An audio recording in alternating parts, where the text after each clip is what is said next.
2025 July నెల 27వ తారీఖు ఆదివారం నుండి 2025 ఆగస్టు నెల 2వ తారీఖు శనివారం వరకు గల ద్వాదశ రాశుల వారికి గోచార రీత్యా రాశి ఫలితాలు.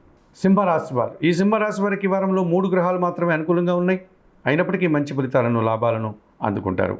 జన్మరాశిలో చంద్రుడు సంచరించడం వల్ల మనసుకు నచ్చేటువంటి కొన్ని సంఘటనలు జరుగుతాయి. సంతృప్తికరంగా ఈ వారమంతా కూడా మీరు కాలం గడుపుతారు. లాభములో శుక్ర సంచారం వల్ల స్త్రీజన సహకారంతో వృత్తి, ఉద్యోగ, వ్యాపారాల్లో బాగా అభివృద్ధిని సాధిస్తారు, ఆదాయాన్ని అందుకుంటారు. లాభంలో గురువు సంచరిస్తున్నాడు. మీ ఆలోచనలు కొన్ని కార్యరూపం దాలుస్తుంది. సంతానం విషయంలో మంచి ఫలితాలు అందుకుంటారు. ఆకస్మికంగా నూతన అవకాశం కానీ, నూతన లాభాన్ని కానీ అందుకుంటారు. జన్మరాశిలో కేతు సంచారం వల్ల నిరాశ వెంటాడుతుంది, అశాంతికి అవకాశం కలిగిస్తుంది. అష్టమంలో శని సంచారం వల్ల పోటీ ప్రపంచంలో వెనుకడుగు వేస్తారు. జీవిత భాగస్వామితో మనస్పర్ధలకు అవకాశం ఉంది.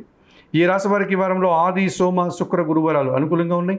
దానాలు ఇచ్చేటువంటి క్రమంలో కొన్ని ఉలువలను బాగా ఉడికించి బెల్లం పొడితో కలిపి ఆవులకు ఆహారంగా దానం చేయడం వల్ల సత్ఫలితాలను అందుకుంటారు. స్తోత్రపారాయణ విషయంలో నిత్యం గణేశాష్టకం చదువుకోండి. ఆలయ సందర్శన కార్యక్రమంలో భాగంగా సింహరాశి వారు గణపతి స్వామిని దర్శించి నమస్కరించుకోవడం వల్ల సంతోషంగా, ప్రశాంతంగా ఉండగలుగుతారు.